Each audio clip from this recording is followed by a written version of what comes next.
આવી રીતે ગભરાતા નહીં અને તમારે ક્યાંય પણ તકલીફ પડે તો અમને કહેજો, અમે તમારી સાથે છીએ અને આવા પાખંડીઓ ક્યાંય પણ આવે તો તમે અમને કહેજો, અમે હવે કફન બાંધીને ફરીએ છીએ.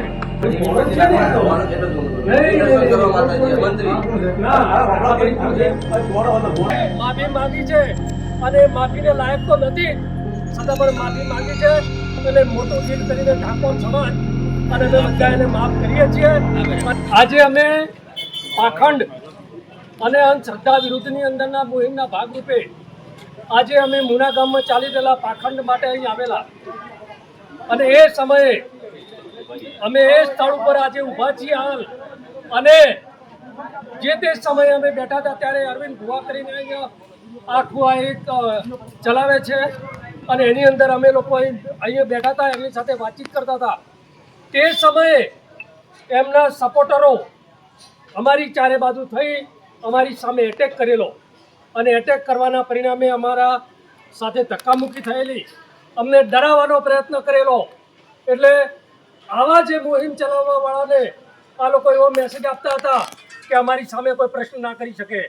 એટલે મારે ખાસ કરીને ઠાકોર સમાજને અને બીજા જે અંધશ્રદ્ધામાં ફસાયેલા લોકોને મારે આજે વિનંતી કરવી છે કે આવા લોકોથી ડરો નહીં.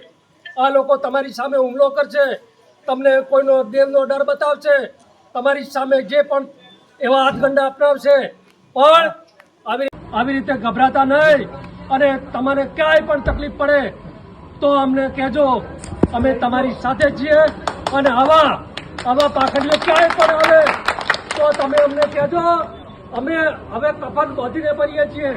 એવી કોઈ ચિંતા ના કરતા કે અને એને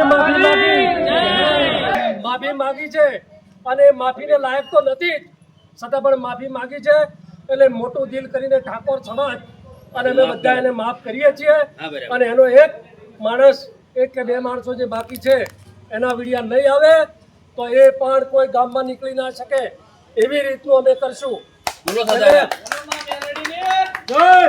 આજે તમને સૌને પણ આહવાન કરીએ છીએ કે આવી અંધશ્રદ્ધામાં કોઈ ફસાતા નહીં, આવા પાખંડીઓ સાથે કોઈ વ્યવહાર કરતા નહીં. એટલે આજે આપણે આમ તો ગણીએ તો આખા આ અંધશ્રદ્ધાનો પર્દાફાશ કરવાનો છે, આપણા સમાજમાંથી અંધશ્રદ્ધા કાઢવાની છે અને એના મુહિમના ભાગરૂપે હતા. એટલે આજે એમને માફી માંગી છે તો હાલ પૂરતું આપણે આ ચેપ્ટરને પૂરું કરીએ છીએ. પણ કોઈ જગ્યાએ આ લોકોને કોઈ ગામમાં ઘૂસવા ન દેતા એવું તો આપ સૌને આહવાન કરું છું. બોલો સદારામ બાપાની જય. જણાવવાનું કે આજે મોડક છું નાયકણજીને અમારા ઘરે આવ્યા હતા મુના માતાજીના મંદિરે. એટલે જ્યાં ત્યારે આવ્યા ત્યારે એમને આપણે યમન ગતિ કરો બેહાડ્યા, ખુરશી આલી અને એમને મને બે ત્રણ સવાલ પૂછ્યા કે ભાઈ આ રીતની વાત આ બધું હોય એવી અમારી બે વચ્ચે ચર્ચા ચાલુ હતી, બરોબર. અને એન્ડમાં વાત થઈ કે ભાઈ તમે આવ્યા છો, તમે પૂછ્યું છે, બરોબર, એટલે શેના માટે પૂછો છો?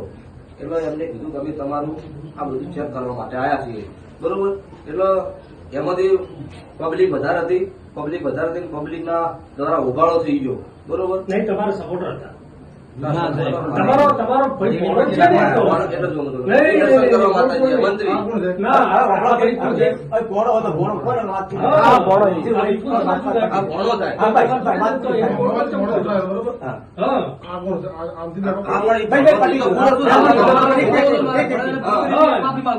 એ ભણે પણ જે કોઈ કર્યું એને કાયદેસર માફી મંગાવશું ભાઈ, બરોબર. એમાં કોઈ બીજી વાત નહીં છે કે ખોટું કર્યું છે એ તો એના ઘેર જતો રહે, ભોગવવા અમારે થાય એવો ધંધો કરવો નહીં, ભલે મારે ઘેર નહીં આવે ચાલશે.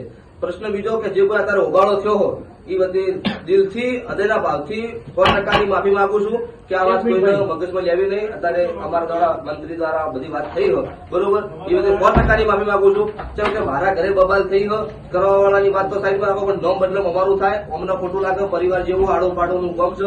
એટલે દરેકને આ માધ્યમથી જણાવવાનું કોઈને આ વાતનો મન દુઃખ રાખવું નહીં કે અમારો પરિવાર છે, કાલ દાડો ભેળું રહેવાનું છે. એટલે કોઈને મગજમાં ખોટી વાત નહીં, ખોટી વાતમાં લેવું નહીં. જય માતાજી.